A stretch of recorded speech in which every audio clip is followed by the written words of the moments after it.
Good morning to all. My name is Ashwini Chandratre from KKWAS Secondary School and Junior College. Today we are going to study subject secretarial practice. So let's start with the lesson. So our today's topic is corporate finance. Corporate finance is nothing but the money that we require for carrying out our business activities. Business activities such as buying or purchasing the raw materials, paying off the salaries, wages of the employees, workers, and dealing with our customers. So whatever the money we require for continuing the activities of the business, that term is called as a corporate finance. Now, in corporate finance, it is very essential to take the decisions. On the basis of the corporate finance, we can take these decisions. What are the decisions? These decisions are related to the financing and investment.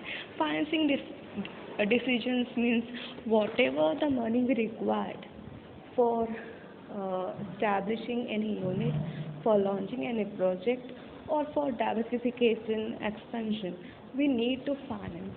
So, what amount we require for it, how much amount is in invest, how much amount we require to raise the funds, that thing is called as a financing decisions. Now, investment decisions जैसे कि for example we want to install a plant, we want to purchase the fixed assets. For that reason, what we need is to take the decisions relating to the investment we are going to make in that certain fixed asset. So such decisions are very important, and we can take it only when we are aware of the finance. So proper planning of the same has to be done. If planning is done, we will be able to know how much fund is required, how much fund is to be raised, how is to be invested, and we can keep a up-to-date record of it, that how much money is available with us. Now, next subtopic is importance and the scope of corporate finance.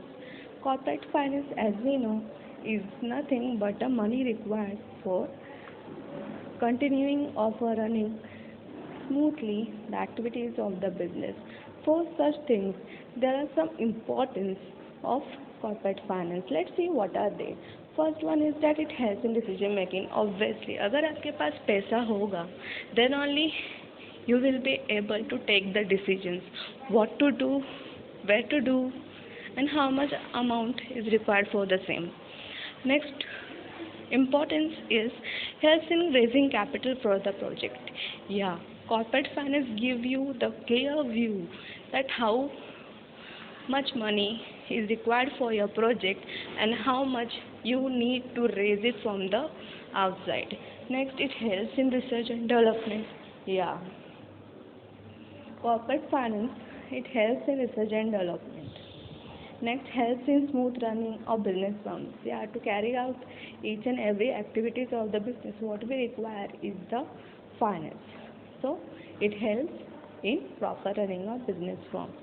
Next, it brings a coordination between various activities. For example, we can say, example, production, purchase, sales, all such departments which are there in the business organizations are coordinated with each other. Now, with the help of corporate finance, it is possible.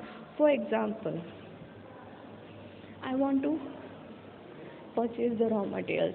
I need the quotation to be filled up and to be approved by the finance manager.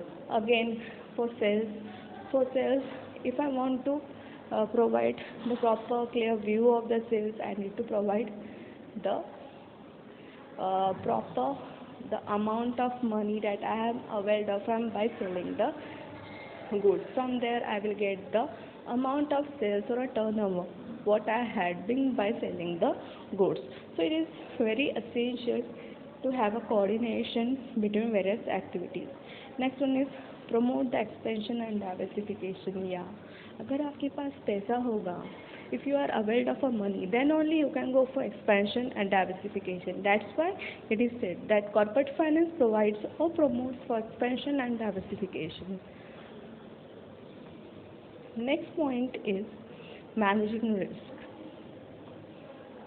Yeah, corporate finance manages the risk. Each and everyone knows it कि अगर आप पैसे हैं आपके पास तो आप उसमें आपके लॉसेस भी कवर कर सकते हो. You can manage your risk by proper planning, by proper monitoring your corporate finance, which is availed by the organization. Replace the old asset. Replace old asset यानी कि पुराना asset जो कंपनी का है. For example, maybe the machinery, the equipments, the vehicles, the old equipments which are of no use, which are being used for a very long year, now it has been obsolete, so you can replace the same only by having or by availing the finance with you. Okay, so it is very important to have a finance for replacing your old assets. Next point is payment of dividend and interest. If the company has the proper corporate, proper finance with it, they are able and in a condition to pay the dividend as well as interest to the shareholders and the debenture holders. Okay, so it's very important. Next one is payment of taxes fees. Yeah, each and every organization too has to pay the taxes to the government. Now, if you are having money with you, then only you can pay the taxes and the fees of the government to the government. So this were the importance of corporate finance. Moving on to the next topic, subtopic, that is capital requirement. Capital requirement, from the term itself we can have a view that capital requirement means the money that we require in a long run or a short term. That is called as capital requirement. Now, capital requirement may be of two types. One is fixed capital requirement, another is working capital requirement. So, fixed capital requirement means which we require for a longer period of time. That is called as a fixed capital requirement. Working capital means which is recurring, that I need to finance my day-to-day working of the business organization.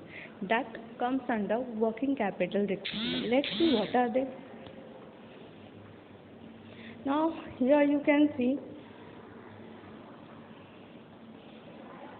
Now first we require the fixed capital to purchase the fixed assets, such as for purchasing the machineries, buildings, furniture, fixtures, vehicles and other fixed assets which we require, which we use for a longer period of time. So it comes under fixed capital requirement. There are various factors that affect the fixed capital requirement. First one is the name. First one is the nature of the business. Yeah, whatever may be the nature of your business, maybe the large one, maybe the small one, whatever may be the nature, size or scope of the business. Depending upon its field, depending upon its nature, the scope, we need the amount of fixed capital. If you are purchasing the fixed asset on a lease, on a rent, there you require a less fixed capital. Again, if you are purchasing or if you are availing of anything on a contract basis, there too again you require a less fixed capital requirement. For doing or for your replacing the old asset, if you are purchasing the second hand fixed asset or acquisition of the old asset for replacing your very old asset, for that reason you do require less fixed capital. Again, if there is not a favorable international condition in the market, again there you require less capital requirement. Trends in economy keeps on changing, from one period to the another. So depending upon the trades that are available in the market, your fixed capital requirement keeps on changing. So these were the factors that affect the capital requirement.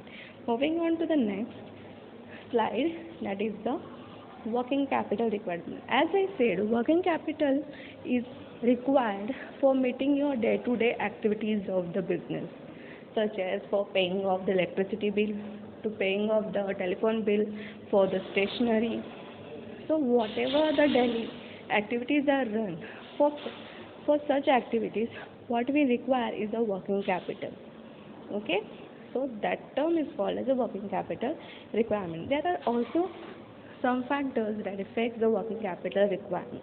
Let's see what are they.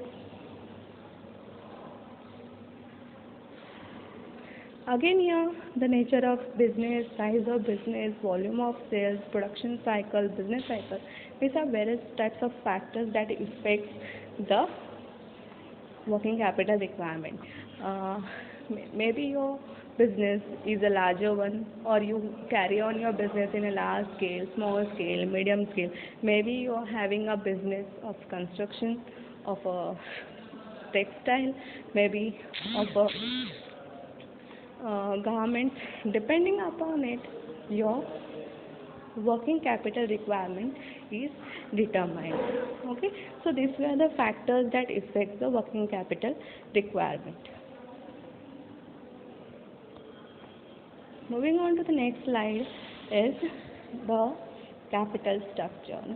Capital structure, from the name itself we can think capital structure. Structure means arrangement or a combination whereby the capital is made up of.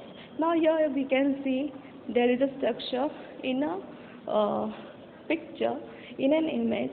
The various components of capital structure is given. So our capital structure is made up of equity capital, preferential capital, retained earnings, borrowed funds such as debentures, term loans, public deposits, trade credits, etc. So these are all the components of capital structure. Now here the structure, again structure means the combination, the proportion of the amount of capital we are having, or our organization is built up. That structure is called as a capital structure. Our capital is built by two sources. One is owned capital, another one is the borrowed capital. Owned capital comprises of equity share capital, preferential capital, retained earnings. Borrowed fund or a capital is comprised of debentures, term loans, public deposit, trade credits, etc. So these are the various components of the capital structure. In the next session, we will study about various sources of corporate finance. Till then, we will wait here and see you in the next session, in the next video. Thank you.